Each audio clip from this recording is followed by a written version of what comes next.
Hello, everyone. Good day, good morning, good evening, good afternoon, depending your time. Let me say something. I have not said anything concerning what is going on in Nigeria for quite a long time.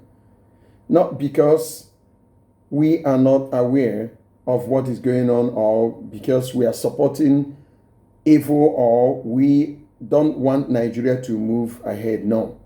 But it's just because we want to take time. I just want to take time to watch and listen and see and read news about the situation in that country. I have, in many occasions or write-ups, made it clear that prayer, asking God to intervene in Nigerian situation is not going to work. Take that off. Because our problem is a man-made problem, is something that is just a premeditated. For example, if it is in a case of maybe a murder or something like that, we say premeditated. This is something that is planned and executed by humans, man-made. There is no spiritual problem. There is nothing like that. Oh, it's the devil's work. No, this is how we want the system to work so that it will favor some group of people. And these days you can see them bringing out different kinds of policies and to stop people from talking. You say something, cybercrime, this, that, blah, blah, blah, here and they are just trying to make sure they silence the truth, to make sure they shut you up, to intimidate you so that you won't talk, you won't say anything, and then allow them to keep on committing crimes and making the vulnerable, the citizens, become more vulnerable, weaponizing poverty. What is the purpose? Someone was asking me, you always say that weaponizing poverty. What is the purpose of that? Their purpose of weaponizing poverty is because when you are hungry, you become desperate, you become very vulnerable that anywhere you see food going, you will just say, please, just even if it is a bad, and whatever that person tells you to do, you will do it so that that person puts food on your table. That person has automatically seized the control of your life. That is the reason they weaponize poverty. And that has led to any person they see that wants to work for the masses, to make the masses, to liberate them from this poverty, this man-made poverty. That person becomes an enemy to the nation. Many people, like what's his name? Very dark man, has been saying something that they should bring, not only him, so many Nigerians, proof. Natasha should bring proof, this, that. What kind of proof do you want to get from Natasha? What kind of proof? Even if they bring the proof, wouldn't they use technicalities and all the rest of the measures to quash out that proof? The system is really bad. Akpabio has a record. Everyone has a record. Most of all our public officers, they all have records. And we know their records. Some of them are positive, some of them are negative. However, people holding public offices, when they have negative records, I think there should be a system or a kind of measures to silence those people, to say, hey, have a rest. We are investigating your association, but in our system, no one goes in for accountability. And this is why things keep on going wrong and wrong all the day. Silencing people. I look at what is going on between Akpabio and Natasha as just something that is brought by nature or God for us to be aware where we are going and where we are coming from, the kind of system that we support. Imagine just why did Natasha say it this time? I heard whether it is Deji that was saying it or not. I don't know. But the voice, I saw someone saying things, but the voice wasn't that voice of Deji. That he already advised Natasha that he wouldn't have gone in this way. That he has interviewed so many other women, and this is what they're saying. They're against her. Blah blah blah. What do you think? Such a beautiful woman. Don't you think that is jealousy playing on there? That why is she the one prognosing, coming out all the time to say this? Is she the only one here? Can't she be quiet?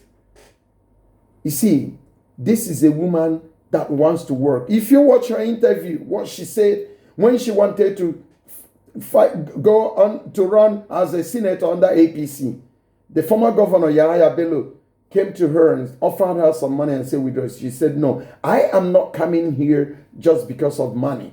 I just want to work for the people. So you see that the system doesn't want anyone who wants to work for the people.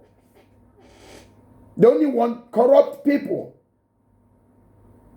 that will make sure that the power keep on being in their own control.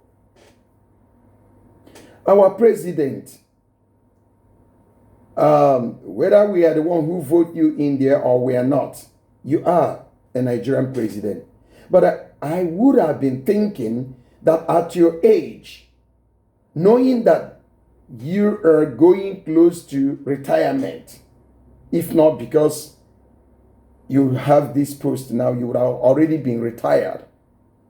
If I were you, I would have just made a name and make something that will make you to look very, very different from others, so that that record will remain indelible and your name will be in the Guinness Book of Record that you did something that caused liberation of those that are in the vulnerable situation out of that condition. Unfortunately, the way policies and the way things are going and people around you and all the rest of them, they are not advising you on that lane. I really don't know when we are going to get it right. And the anger I have about our nation is that we have those who call themselves journalists. Though I tell you the truth, the journalists have been doing great job in Nigeria, because without them we won't be hearing some of the things we're hearing. But there are some of them that are silent. I don't want to talk. If I say this, tomorrow they'll come after my family. This is that. Why did you take such a job? Didn't you know that that job warrants you to be exposed and that you have to say something? Don't you know that? Before you get into that job, you don't want to talk. They want you to come and say something. They want you to come and do this. So those people pushing you to come and do this, what are they doing? Are they journalists like you? Many of them will not say, hit the nail. The hammer on the nail, the right place. They are trying to buy favor. I have said it that in Nigeria, every Nigerian citizen is on death row, waiting for the time to call the person up for execution. Really? We are just not serious in that country. When you look at the things going on, you see that we are not serious.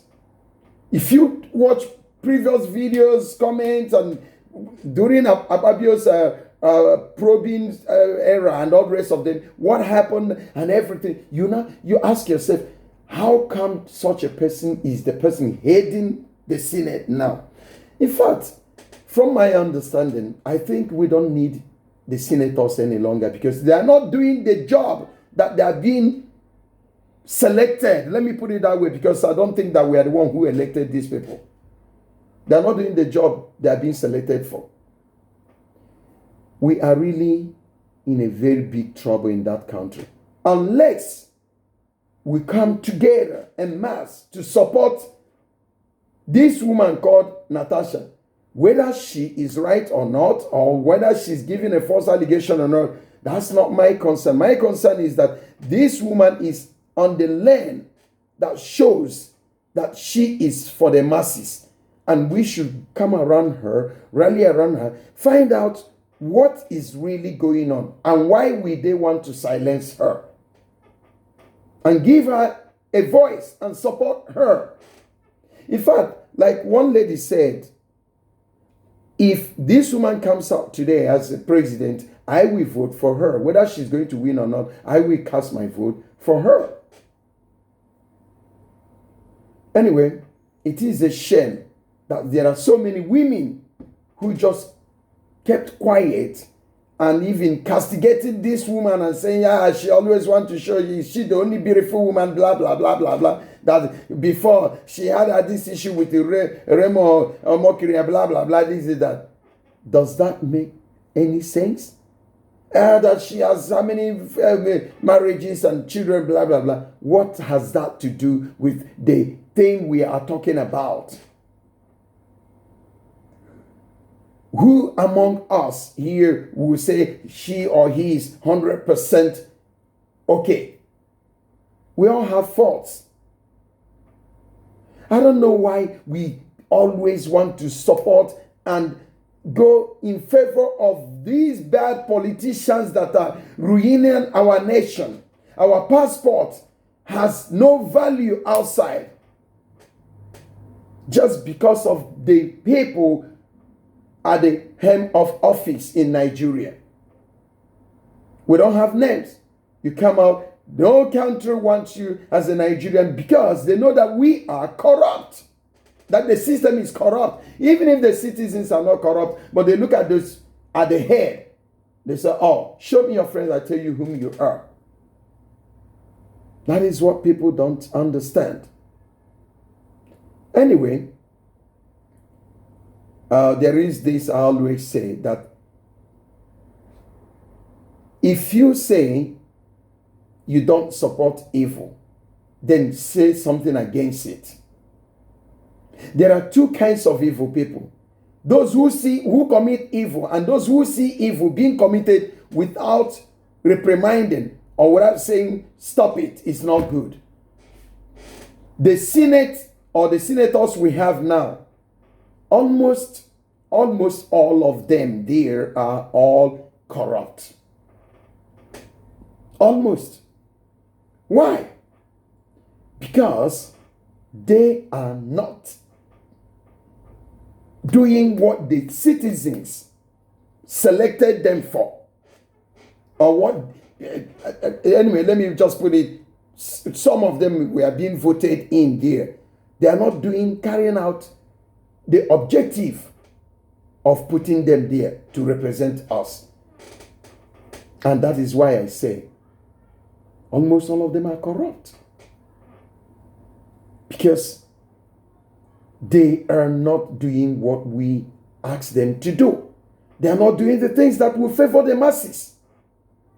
They only go home with jumbo salaries and big wardrobes and all the rest of them without considering that people are suffering. But anyway, I don't blame them. I blame the system that put it that way. Prayer, fasting and prayer. The pastors, the reverend fathers, the Pope, bishop, pray for Nigeria. No. The only prayer we can that will be answered now is that the masses should come out and say no to what the ill practices that is going on in the system. Let it start from Natasha's issue. I don't want to talk about the River State emergency rule and all the rest of them. We all know what is going on there.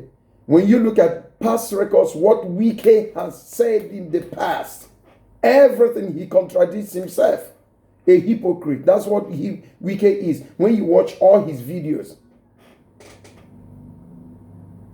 I think what is going on in River State is just is designed by nature and by God.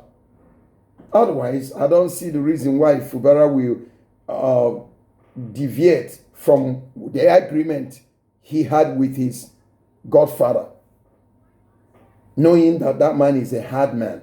But still, things went on that way because he wants to work. He wants to favor the citizens. He doesn't want the River State money to be used for election in 2027. That is the case.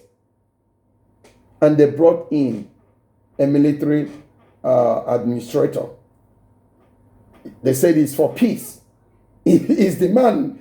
Have you ever seen where they said he brought Wike and others to come and make peace? No. It's not for peace. is just an extension of Wike's mandate. That's what is happening. But anyway, one thing I like about this life we live on earth is this: there is nothing that lasts forever. Read Ecclesiastes very well. I always call the Bible the manual book of life.